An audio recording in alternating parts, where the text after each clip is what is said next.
Malam ini saya sedang berada di petilasan Ki Ageng Wonokusumo yang terletak di Kecamatan Karangmojo, Yogyakarta. Konon banyak orang yang datang untuk meminta berkah dan hajatnya pun juga dikabulkan. Siapa dan bagaimana sosok beliau? Untuk cerita lebih lengkapnya sudah ada Pak Karnoto. Pak Karnoto, Assalamualaikum Pak. Bisa diceritakan Pak, siapa sosok Ki Ageng Wonokusumo Pak? Yang Ageng Wonokusumo niku kagungan sakat cacahe 9. Sejak kapan ada petilasannya beliau di sini Pak? Berangkate pembubaran Mojopahit. Apa benar Pak banyak masyarakat yang datang ke sini dan doa untuk meminta berkah seperti itu Pak? Pernah. Seperti apa? Seperti yaitu orang yang belum duwe sulami supaya bisa untuk sulami.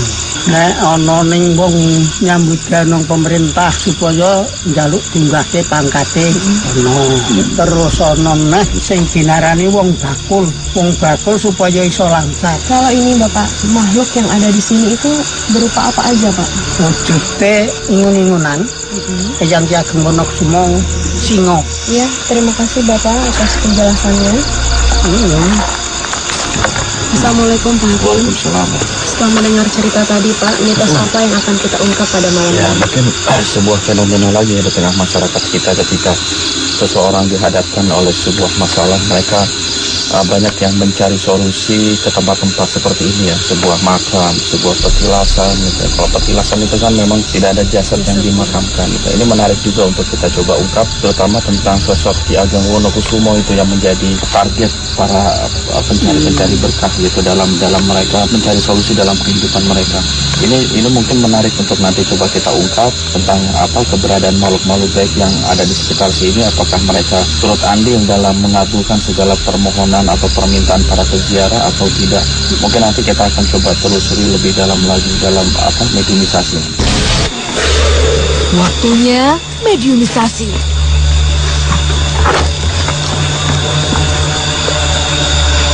Assalamualaikum.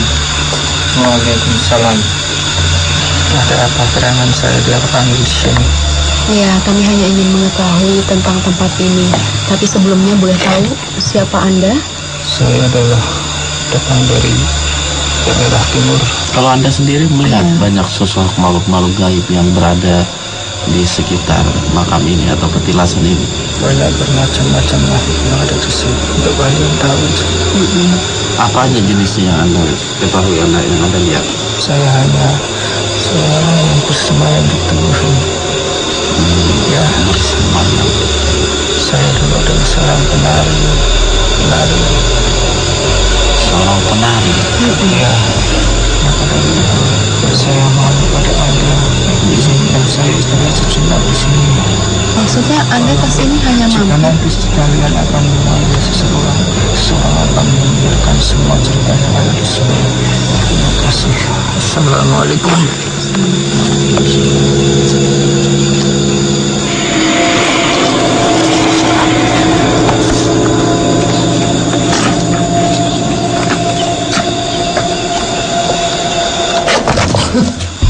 Tiba-tiba ada yang berubah dalam diri Umi.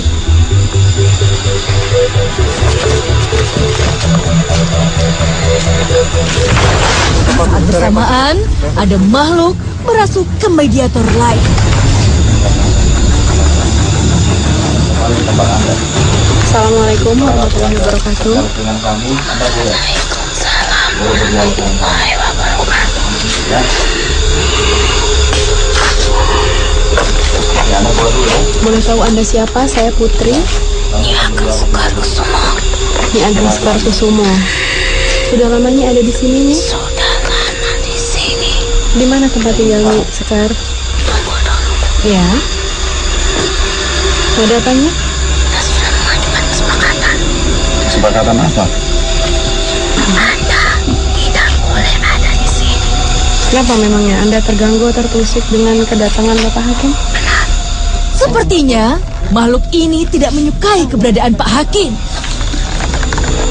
Dia mungkin tersinggung dengan warna hijau ini. Abangnya bisa berbagi informasi tentang makam Ki Ageng Wonokusumo? Sosok beliau itu tidak lepas dari manusia yang penting masa di tanah. Memangnya apa yang dia lakukan sehingga dia dianggap penting oleh masyarakat di sini? Sangat penting karena beliau sangat dekat oleh dua tokoh orang itu. Dua tokoh orang itu maksudnya siapa, Yuk? Ki Ageng Giring dan Ki Ageng Manahan. Kenapa beliau bisa sampai di sini, Yuk? Bisa dua orang itu, Ki Ageng Giring dan Ki Ageng Manahan, dia diberitahukan dari salah satu seorang sunan.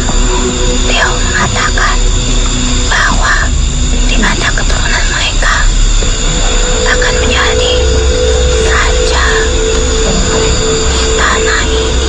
Sunan siapa yang mengatakan itu? Sunan Jaga. Terus apa sih yang mereka lakukan setelah Sunan Kalijaga bicara bahwa di antara keturunan mereka akan lahir raja di tanah ini? Apa? Ki Ageng Giring, Anda tahu, dia mendapatkan suatu isyarat dalam tidurnya Berupa? bahwa dia harus memetik salah satu buah Buah apa itu? Dua apa? buah kelapa. Tahap di 2, dunia.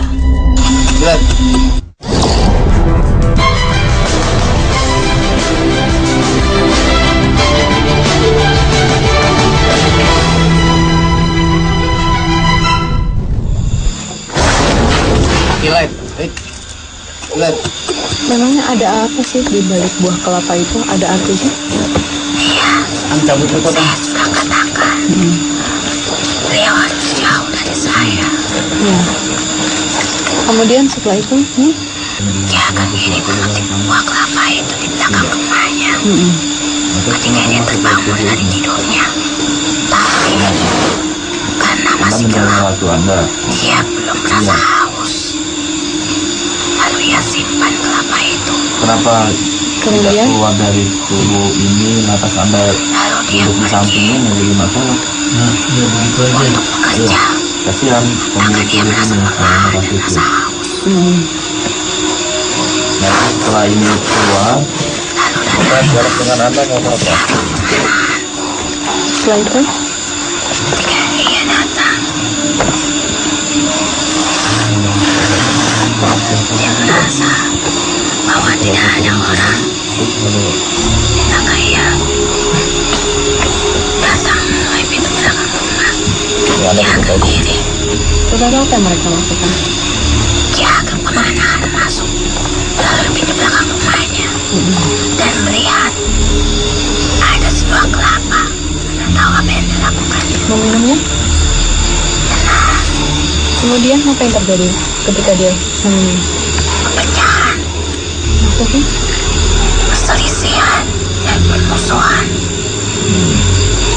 Dan terjadi perkelahian di antara mereka seperti itu. Jelas Ki Ageng Giring kecewa. Berarti boleh disimpulkan bahwa Ki Ageng Wonokusumo itu anak dari Ki Ageng Giring. Benar, Seharusnya dia menjadi raja, harusnya dia menjadi raja. tetapi anaknya Ki Ageng Pemanahan yang jadi raja. Benar, Siapa kalau anaknya Ki Ageng Pemanahan, siapa yang jadi raja? Siapa namanya? Raja Mataram. Raja Mataram beberapa? Dan saya penasaran sama sosok Nyi Sekar sendiri.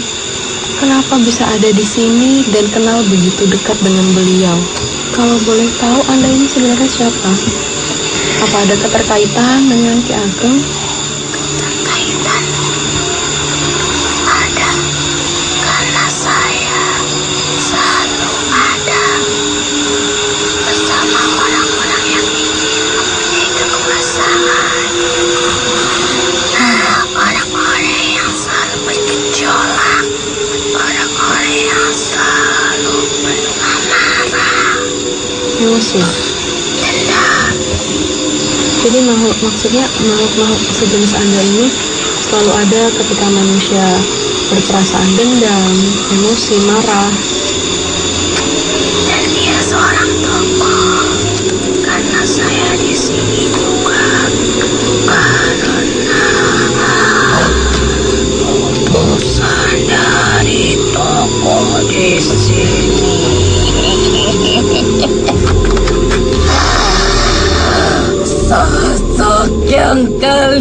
akan kena.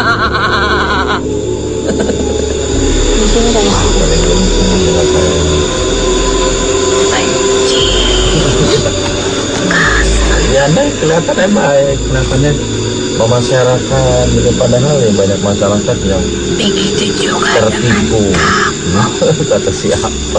Terlihat baik, Ya, tapi hatimu busuk.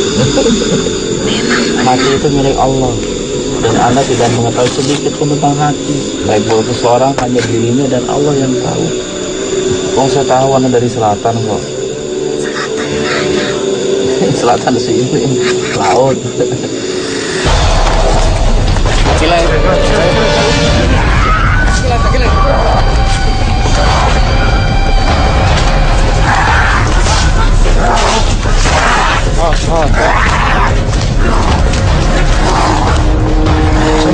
Mana sih Putri? Tiba-tiba makhluk penyisekar tadi mengamuk kepada Pak Hakim karena bilang dia adalah sosok dari selatan dan mulai melakukan penyerangan terhadap Pak Hakim. Ini kita tenangin aja, tenangin diri Anda. Saya suka mendengar katanya banyak masyarakat yang datang ke sini. Apa sih yang mereka lakukan di sini? Saya tidak menyuruh mereka datang, Iya, tapi mereka sendiri yang datang ke sini. iya. Apa yang mereka lakukan di sini? Permohonan Seperti apa? agar dilancarkan apa yang dia inginkan. Apa dikabulkan oleh makhluk sejenis Anda atau Anda mungkin mengabulkan atau bagaimana? Saya hanya menerima. Selanjutnya bukan urusan saya. Menerima, memangnya apa yang mereka bawa? Saya hanya menerima persembahan mereka. Apa sih yang mereka persembahkan biasanya? Bunga-bunga, makanan. Saya juga pernah mendengar cerita katanya kalau mau bertemu dengan sosok Ki Ageng Wonokusumo itu sebelum melihat Ki Ageng akan ditampakkan wujud hewan berupa singa dan ular. Oh, singa yang ini. Iya. Memang itu ada tanda apa sih? Kenapa harus singa? Itu raja penguasa. Berarti maksudnya Ular itu ikatan. Setelah dia menjadi pemimpin, dia akan mengingat bawahannya agar tunduk dan patuh pada perintah-perintahnya. Tak lama, Umi sadar. Adapun di Labuan Banten, ada sebuah makam seorang tokoh setempat.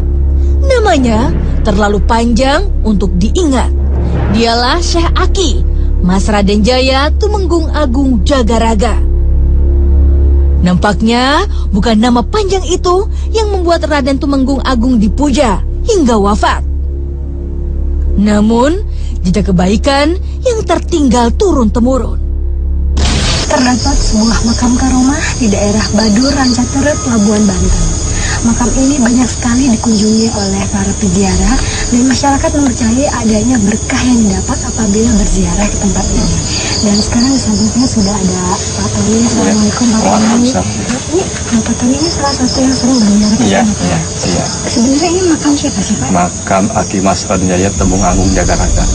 Nah, Bapak kan salah satu yang sering berziarah. Iya. Pernah mendapatkan berkah apa gitu Pak? Ya alhamdulillah banyak keajaiban bagi saya gitu ya. Istri saya hamil, terus saya ngelamun gimana caranya posisi janin itu sungsang. Tiba-tiba malam Kamis saya mimpi itu suruh ngambil tanah gitu. Terus saya ambil tanahnya tersebut, terus saya ditempel sama saya ke dada istri saya. Alhamdulillah lahirnya itu selamat. Terima kasih banyak Pak Tony. Sama-samanya. Ya. Pak Tony, saya sedang mendengar penjelasan Pak Tony dan dia mengatakan dia mendapatkan berkah setelah berziarah di sini. Itu Pak Tony sendiri bagaimana? Cuma memang yang harus dipahami bahwasanya keberkahan itu hanya milik Allah, bukan berasal dari makam, bukan berasal dari segala sesuatu, tetapi Allah yang memberikan sebuah solusi terhadap permasalahan yang sedang kita hadapi. Mungkin salah satu wasilahnya dengan keikhlasan kita berzikir kepada Allah gitu, bukan melalui permohonan kepada makam gitu. Itu yang harus dipahami.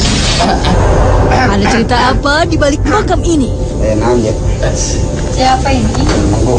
Oh, Tumenggung. Saya belum kenal ya Tumenggung, nama panjangnya aslinya siapa ya? Tumenggung Raden Kusamba. Kalau saya boleh tahu ini di samping-samping makam Tumenggung itu ada makam siapa saja ya? Itu para nabi. Para nabi. Nabi apa? Nabi Ijib. Nabi Rasul gitu. Mungkin. Emang bisa memberikan apa? Makam-makam itu bisa memberikan apa? Hayang naon bae dia. Hayang kaya, benghar. Hayang beunghar mah ulah. Oh, kunaon? Ulah tesudi aing. Ziarah ke sini biasanya suka meminta apa sih? Hah? Mereka berdoa untuk apa? Jelema nu doa ka dia eta kumaha kahayangna.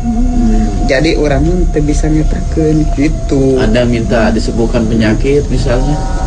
Insya Allah Iya. dicagerkeun. Memangnya yang suka mengabulkan keinginan orang yang berziarah ke sini siapa sih? Yang mengabulkan keinginan itu bukan saya. Terus siapa?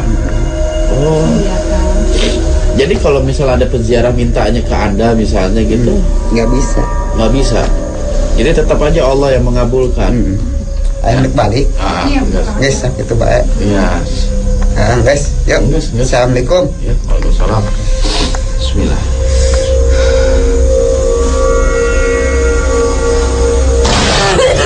Nah disangka, Umi juga yang terkena imbas energi. Tetap di Dua Dunia.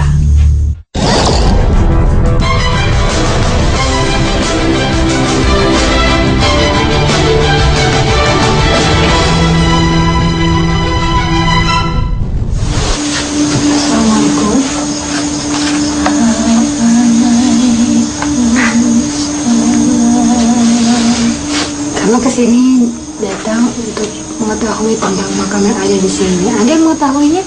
Anda tahu beliau siapa? Tidak.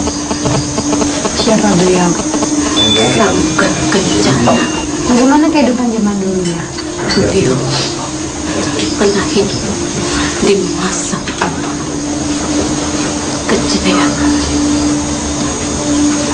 Sultan Ageng Tirtayasa. Ada hubungannya beliau dengan Sultan Ageng Tirtayasa? Ada. Apa? Dia sangat dekat dengan salah seorang putranya yang bernama Syekh Yusuf. Lalu katanya dahulu beliau mempunyai pesantren. Tapi pesantren ini hancur. Hancur karena kenapa?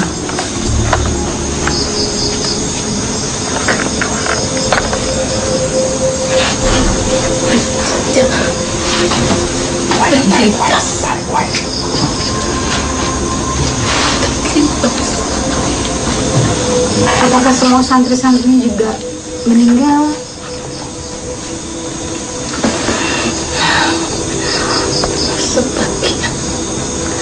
Sebagian berhasil melarikan diri dari Anda tahu siapa yang ada di makam ini? Siapa? Beliau beserta keluarganya. Karena dia mempertahankan agama. Anda tahu ya pasti banyak orang yang datang ke sini untuk berziarah. Dan dari kabar juga bahwa apa yang mereka doa di sini banyak terkabul gitu. Itu bagaimana bisa? Kenapa?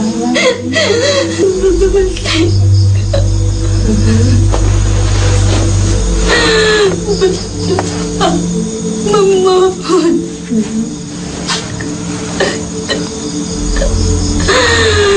maka ini akan beliau senang.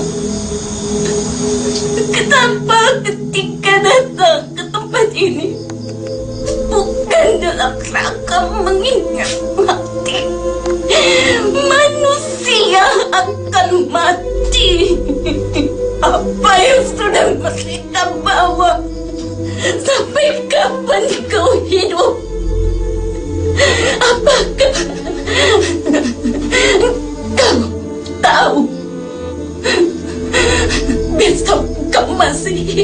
atau tidak? Perbuatan baik apa yang sudah kau lakukan hari ini? Apa? Jangan sampai terbawa hawa nafsu. Ada nggak makhluk-makhluk sebangsa Anda gitu di alam Anda yang memang membantu manusia, baik diminta maupun tidak diminta? Sang Bencana pernah berpesan kepada para santri, diamlah kamu jika ucapanmu membawa keburukan.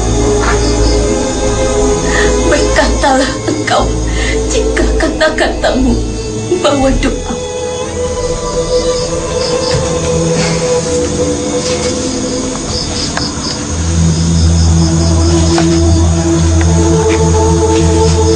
Akhirnya, Umi sadar. Karena alhamdulillah kita sudah selesai melakukan imunisasi. Lalu hikmah apa yang bisa kita ambil Pak Hakim? Ya, yang pertama intinya sih sebenarnya karakter makhluk ya. Seperti itulah ketika kita bersinggungan dengan makhluk gaib.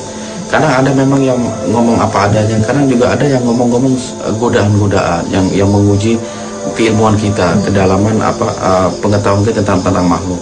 Kalau kita tidak memfilter apa yang kita terima informasi dari gaib, karena apa, dia akan tersesat dan terjerumus ke dalam jurang kesesatan. Terima kasih banyak Pak Hakim atas penjelasannya. Sama-sama. Sang Bencana pernah berpesan kepada para santri, diamlah kamu jika ucapanmu membawa keburukan. Berkatalah engkau jika kata-katamu membawa doa.